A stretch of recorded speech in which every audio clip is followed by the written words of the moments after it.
এই দোয়াটা পরে গতকাল আমি ফল পেয়েছি, মাত্র 3 বার পড়েছি। দোয়াটি পড়ার সাথে সাথে আল্লাহ আপনাকে সুসংবাদ দান করবেন।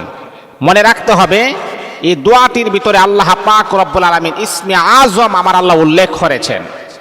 আর আল্লাহ পাকের কিছু নাম আছে, এই নামের ভিতরে ইসমে আজম কিছু নাম আছে, যেই নাম নিয়ে আল্লাহর কাছে দোয়া করলে সেই দোয়াটা আমার আল্লাহ কখনো খালি হাতে ফেরত দেন না।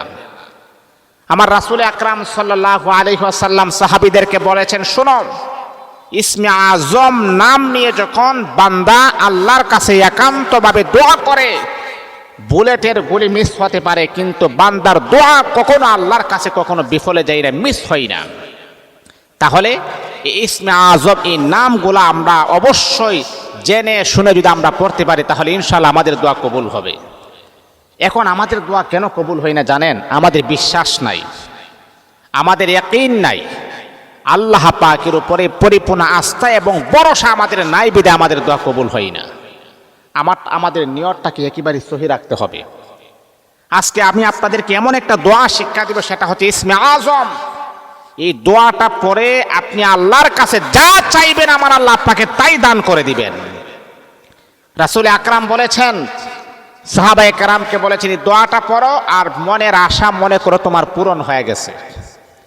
এই দোয়াটা পড়ার পরে আপনি আল্লাহর কাছে যা চাইবেন আমার আল্লাহ কবুল করবেন, মনের আশা পূরণ করবেন। আমার আল্লাহ অতি দ্রুত আপনার জন্য একটা সুসংবাদের ব্যবস্থা করে দিবেন। তাহলে এত বড় একটা গুরুত্বপূর্ণ দোয়া কেন আপনি পড়বেন না?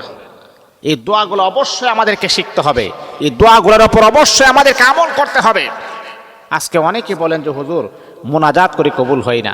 বাবারে, আপনি তো মুনাজাত করেন, কবুল কেন হচ্ছে না, কি কারণে হচ্ছে না? অবশ্যই আপনার ভিতরে অনেক সমস্যা আছে, সেইগুলাকে দূর করতে হবে। আর যেই নাম নিয়ে দোয়া করলে আল্লাহ কবুল করবেন, সেই নামটা আপনাকে শিখতে হবে। এই জন্যে বাবা বন্ধুরা আমার, পৃথিবীতে এমন কোনো মানুষ নাই তার মনের ভিতরে কোনো আশা নাই, তার মনের ভিতরে কোনো তামান্না নাই। অনেকে আমাকে ফোন দেয়া বলে, হুজুর আল্লাহর কাছে অনেক দোয়া করে, আল্লাহ কেন জানি আমাদের দোয়া কবুল করতেছেন, আল্লাহ কি জানি পাপ আমি করলাম। অনেক মহিলারা বলে, হুজুর না জানি কত বড় গুনাহের কাজ করলাম, না জানি কত বড় পাপ করলাম, যার কারণে তাহাজ্জুদের নামাজে দোয়া করে সেই দোয়াটা আমার আল্লাহ কবুল করতেছেন না। ওই সমস্ত আমার মা বোনদেরকে আমি বলি, বাবাদেরকে আমি বলি, সময় মতো আপনি দোয়া করবেন, এমন এমন বাক্য দিয়ে আপনি দোয়া করবেন, তাহলে আরশের মালিক আমার আল্লাহ আপনার দোয়া কবুল করবেন। এই আমার মা বোনেরা, আমার বাবারা, যাদের দোয়া কবুল হয় না, অনেক বছর ধরে আপনি দোয়া করতেছেন, কবুল হয় না, আপনাদেরকে আমি বলবো, এই দোয়াটা পরে আল্লাহর কাছে আপনি দোয়া করুন, কয়েক দিনের ভিতরে আমার আল্লাহ আপনার জন্য সুসংবাদ প্রেরণ করবেন।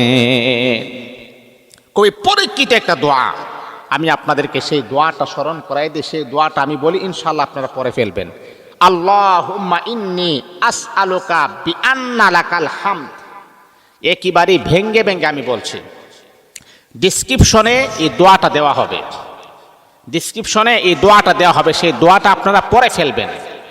যে আমার ভিডিওগুলো দেখতেছেন না, এটা টাইটেলে অথবা ডিসক্রিপশনে দেওয়া হবে, সেই দোয়াটা পরে আপনি মুখস্থ করে ফেলবেন। আল্লাহুম্মা ইন্নী আসআলুকা বিআন্না লাকাল হামদ লা ইলাহা ইল্লা আনতাল মান্নান বাদিউস সামাওয়াতি ওয়াল আরদ ইয়া যাল জালালি ওয়াল ইকরাম ইয়া হাইয়ুন ইয়া কাইয়্যুম।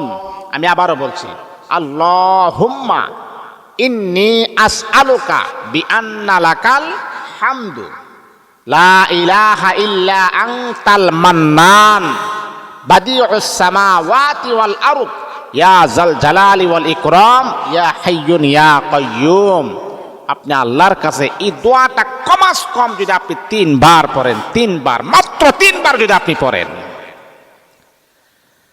মনে করেন আপনি দোয়া করতেছেন, আল্লাহুম্মা ইন্নী আসআলুকা বিআন্না লাকাল হামদ লা ইলাহা ইল্লা আনতাল মান্নান বাদিউস সামাওয়াতি ওয়াল আরদি ইয়া যাল জালালি ওয়াল ইকরাম ইয়া হাইয়ুন ইয়া কাইয়্যুম। একবার, আবারও আপনি পড়বেন 2 বার, আবারও আপনি পড়বেন 3 বার। এমন করে 3 বার পড়ার পর আপনি বলবেন, আল্লাহ আমি তো বিশাল সমস্যার ভিতরে আছি, ঋণগ্রস্ত হয়ে গেছি, আল্লাহ পাওনাদার আমার বাড়িতে চলে আসে, তাদের পাওনা আমি আদায় করতে পারি না। আল্লাহ আমার ইনকামের সোর্স বন্ধ হয়ে গেছে, একটা ব্যবস্থা করে দাও। বন্ধুরা আমার, আপনি জানেননি এই দোয়াটার ভিতরে ইসমে আজম আছে, ইয়া হাইয়ুন ইয়া কাইয়ুম ইসমে আজম। এই দোয়ার ভিতরে আল্লাহ পাকের ইসমে আজম নাম আছে। আমার রাসূল তো বড় সুন্দর করে বলেছেন, ইসমে আজম পরে আল্লাহর কাছে যে কোনো দোয়া করবেন সেই দোয়াটা কবুল হবে। মনের ভিতরে আশা নিয়ে পুত পবিত্র অবস্থায় এই দোয়াগুলো আপনি পড়বেন, আপনার সমস্যাগুলো আল্লাহর কাছে বলবেন, সমাধান হয়ে যাবে। এই জন্যে বাবা, এই দোয়াগুলা খুবই গ্রাউন্ডেড যুক্ত দোয়া, পাওয়ারফুল দোয়া। সেই দোয়াগুলা যেন আমরা মিস না হয়ে যায়, সেই দোয়াগুলা পড়বেন। আল্লাহ আমাদের সবাইকে বুঝার আমল করার যেন তৌফিক দান করুন।